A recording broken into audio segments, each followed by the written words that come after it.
Of course, I know Uganda Retirement Benefit Regulatory Authority is one of those bodies that are very fundamental in discussing such matters. I'm joined by the Chief Executive Officer, Mr. Martin A.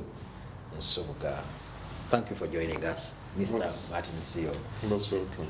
Okay. And it's a pleasure. Thank you so much for hosting me.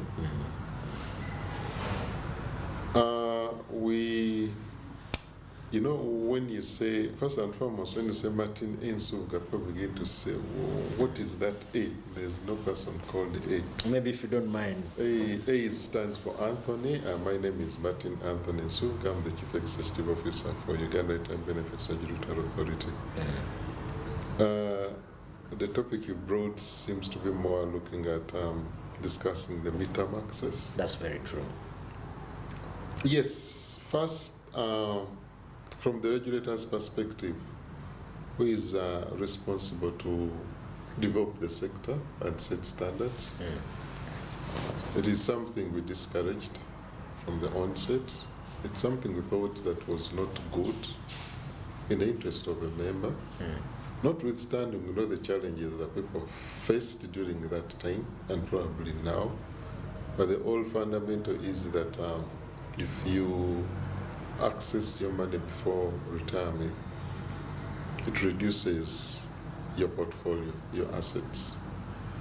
And because of that, it impairs the long-term objective of growing your portfolio because you lose out on the compounding interest principle. So you will not earn any interest on that money that you've lost out.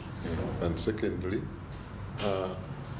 in most cases, when people get that money, they will misuse it. But we also know there are people who are getting this money because they want to confirm if their money is there. We can say, okay, if you want to exercise that right, don't exercise the entire 20%, exercise 5% to test whether your money is there. But the other thing is, if you get your money and confirm that it's actually there, go through the other door and deposit it back because you would have confirmed your interest to confirm that the money is there. But also know there are those who are in their need, they want to invest. If you're not sure of what you're going to invest in, and you just want to gamble on this money, again, I will advise don't get the money, don't risk your money. However, if you're certain of what you're going to do, you can access it. But if you're not certain and you just want to try business and learn, again, don't exercise the entire 20%. At least exercise part of it and leave the other money for you to grow for you. But it's a 50%. It's a 50%. No. Midterm access here is what is in the NSSF Amendment Act. Now the 50% you're talking about is in the new regulation issue. That is now our regulation as WUBRA. And that one is specifically for a person to access, to use part of their benefits as a collateral to access a mortgage, which can be used to acquire a house or to buy a house. So the two are a bit different, significantly different. The midterm access, you draw the money, 20%. Here, you don't access the money, but we give you even a higher percentage that you can assign, that is assigning 50% of your portfolio for a mortgage. So in principle, your money remains in the portfolio, doesn't leave. You can only use it as a collateral, so it still grows. It still earns you interest, very good. It can still serve the purpose for your long-term objective, yes. But at the end of the day, you've also used it as a collateral, which can be used as a basis to negotiate a better term or interest from any lender or any banker that is going to provide this kind of product to you. So our interest is for you to get a home before you retire. If you can start it early now, well and good. Of course, there are those I heard from the midterm access that they want to build houses. They want to build a home, I want to do it now, or I'm about to finish my home. Good idea. And you're still energetic at But the issue is that would you need to draw down your money to build, or you can use this as a mortgage, as a portfolio group? Because at the end of the day, the trade-off is I think you'll benefit more if you kept your money in the fund against blowing it up.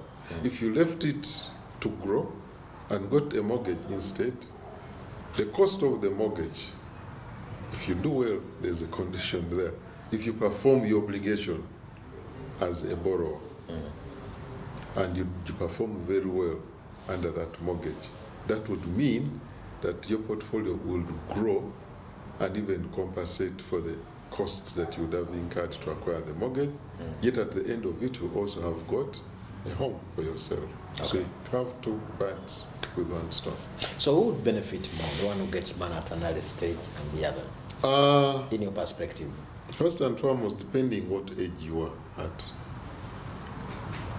The two of them you must have saved for 10 years, whether midterm access, whether a mortgage.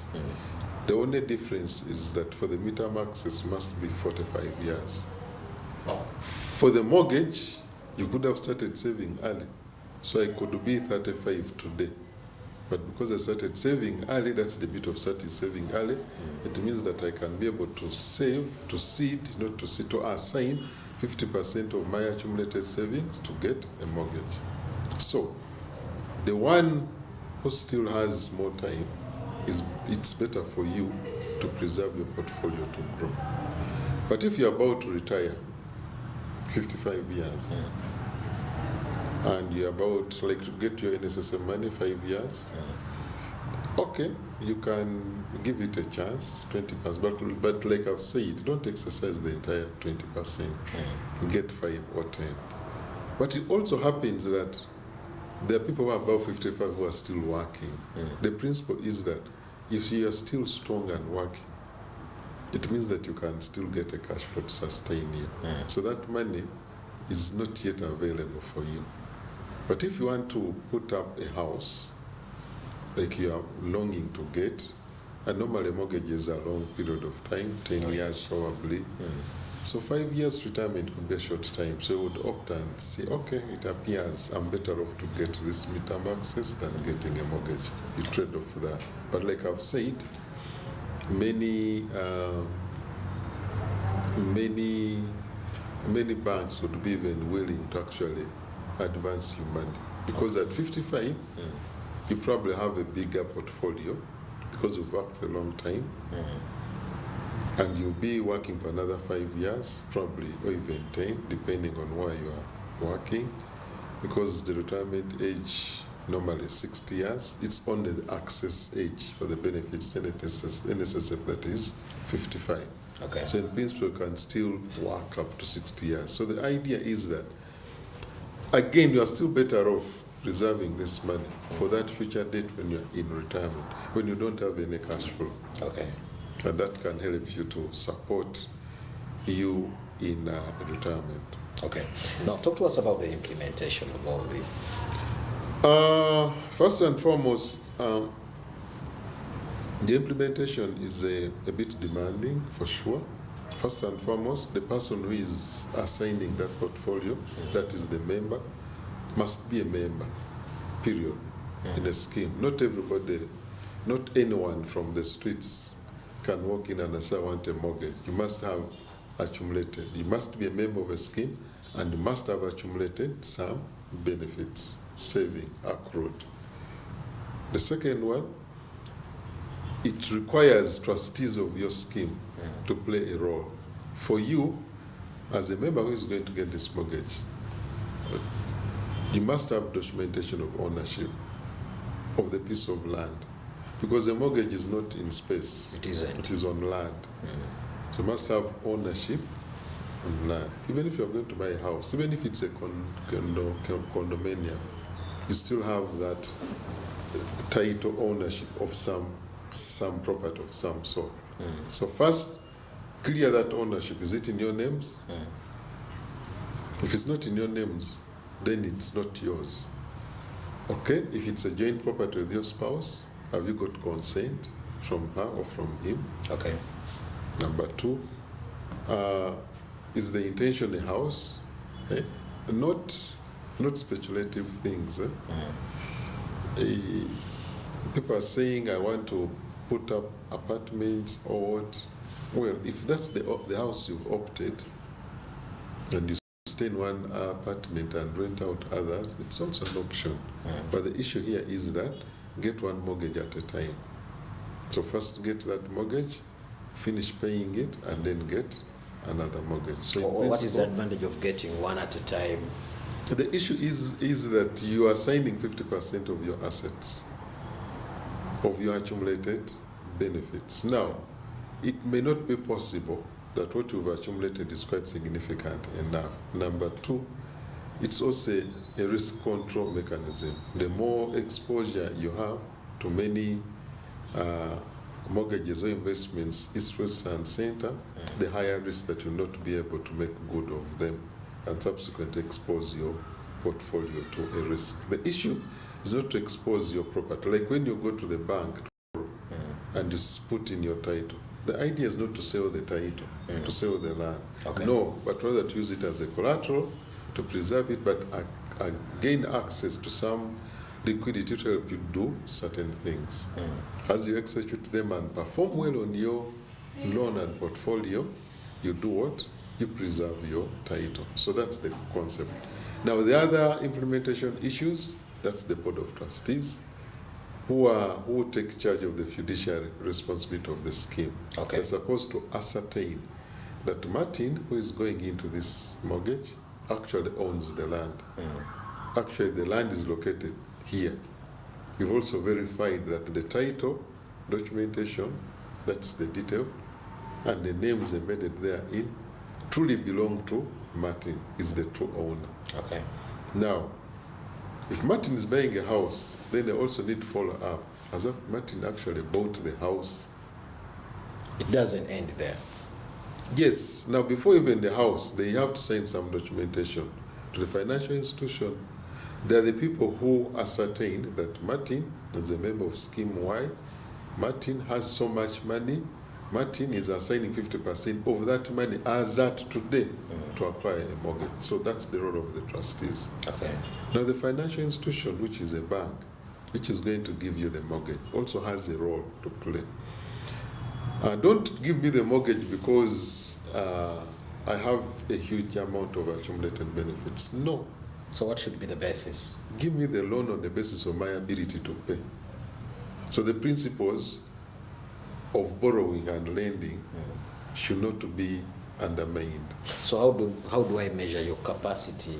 Now that's the responsibility of the bank.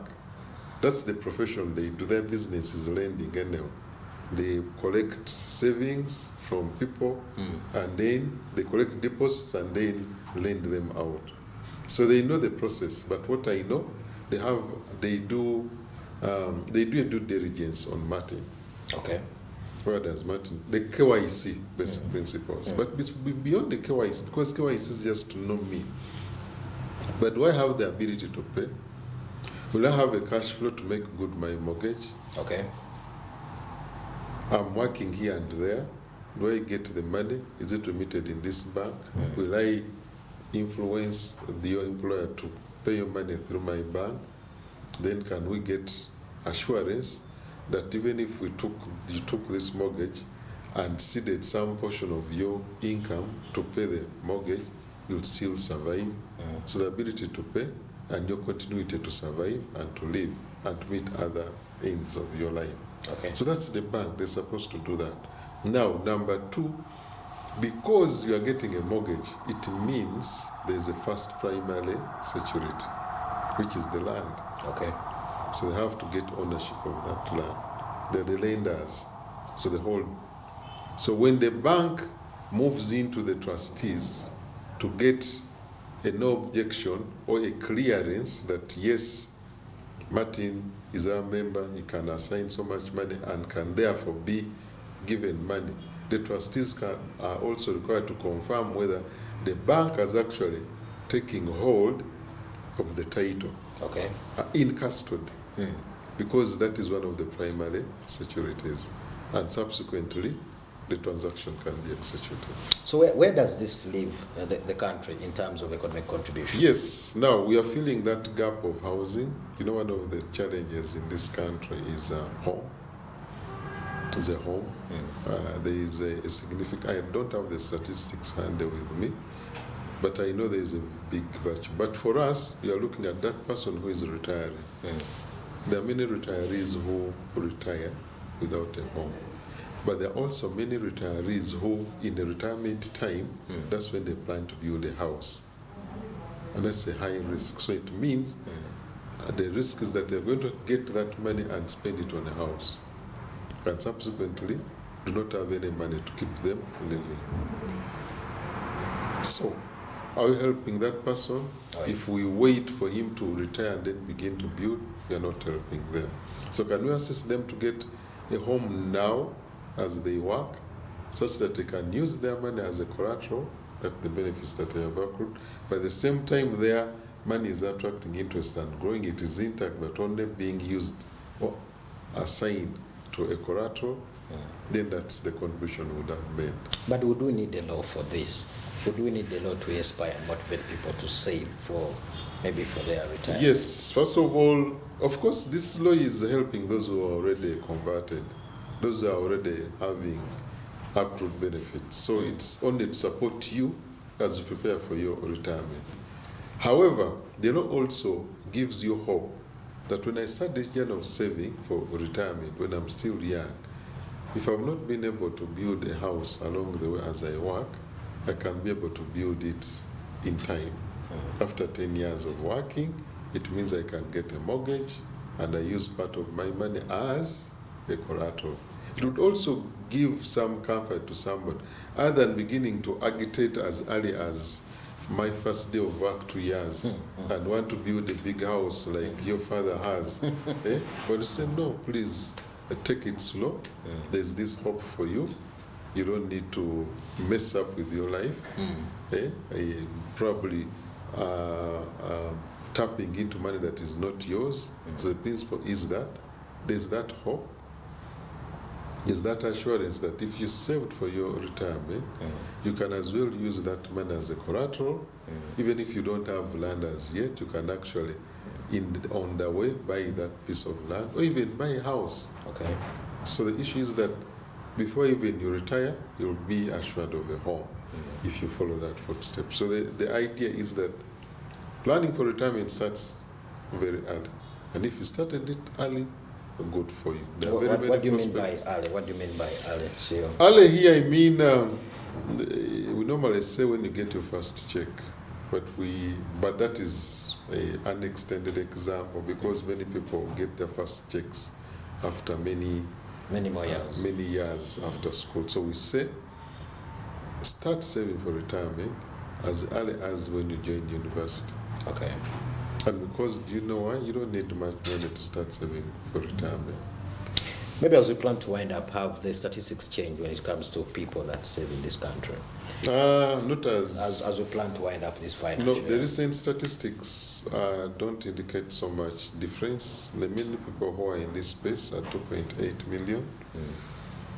And that is the entire space of pension. But out of that, we know that there's around 400 that is in public service.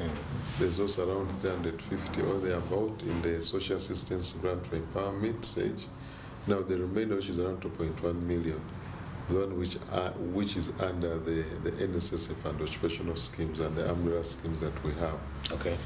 But that has not significantly changed. What has changed is the activity and responsiveness in terms of saving for retirement. We see the numbers growing, which is a good indicator that people are appreciating, and there are more contributions that are coming up. But the other important thing is that there's growing trust in the sector and confidence that when we save our money, it is protected, it is well invested prudently by professionals. It can give me that assurance that when I retire at some point in time, I'll find my money and it can support me in my retirement time. So by and large, those are the few statistics that have changed. On the side of membership, like I've said, not significantly. On the sides of assets under management, that has significantly grown. I think we are almost hitting 20 trillion by the end of June. We've not yet got the final statistics, but end of June, we might be either close to 20 trillion or slightly over 20 trillion in assets under management. Your final remarks as we plan to wind. I just want to assure the public out there that first, as you plan for your retirement, just have hope. And just have trust and confidence that there's somebody in charge to take care of all your savings. You put structures in place, there are controls in place, there are clear vehicles of investments, there are licensed entities that you can walk into and start saving for retirement. The second one, you don't need a lot of money to start saving for retirement. Okay. You can start with as little as 5,000.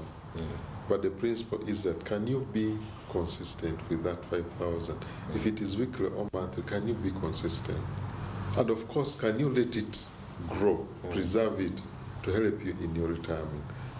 Once that foundation has been set for yourself, it means that you're opening up many opportunities for you. And the opportunities, one of them is what we've been discussing. Okay. You can get your money from the for a mortgage. You can assign part of it for a mortgage, such that you can build a house as you retire. And of course, the other window is you can at some point access some of it, the midterm access. Though in principle, we don't encourage it. But the idea is that when you retire, you are much more assured and more stable in hope. What keeps people living in the outside world is hope that I'll have a cash flow at the end of the month, at the end of a certain period in time. That's the space we're playing in. So I want to implore Ugandans, retirement is for all of us. It will not, as long as you live, God has protected you to live, you will retire at some point. Okay. The question I leave you with, how are you going to retire? It's the most fundamental question. What will sustain you in retirement? If you have no answer to that question, then your planning and saving for retirement should start as soon as yesterday. Thank you, Mr. Martin. Anthony Nsubuga, for speaking to us. Most welcome. Of course, the most important words that personally I've gone with, if you want to prepare for retirement, what are those key basic things that you're supposed to do? That is it from the Coffee Court today. Sonko, over to you for...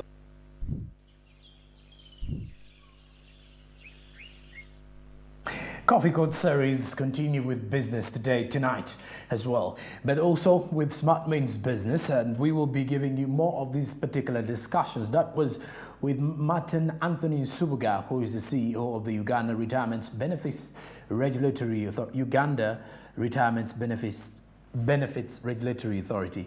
It's a month of August and I'm starting to tremble with a few words here and there. But anyway, we are good to go. It is with the Coffee Court that we'll definitely be having all these engagements with Rona Nahabwe, more with Fred Makubia and Monica Nabyonga every weekday, Mondays to Friday from 8 a.m. to 8:30 a.m. here on the fresh and reloaded Smart Means Business. As we continue to drive your business as your morning kickstarter for you to have vital information and knowledge regarding business information as it happens and as it comes your way. It is important for you to understand that information regarding business is good for you as a business person, and it keeps you moving further and beyond. Good morning, good people. It is 25 minutes of the hour of 8 o'clock, still with the second hour of the show. After the break, meanwhile, we're getting to the SMB Insight, and furthermore, we have an update regarding the disaster that hit Kapchora, Mbale, and Sironko areas. Good morning, stick around. This is Smart Means Business.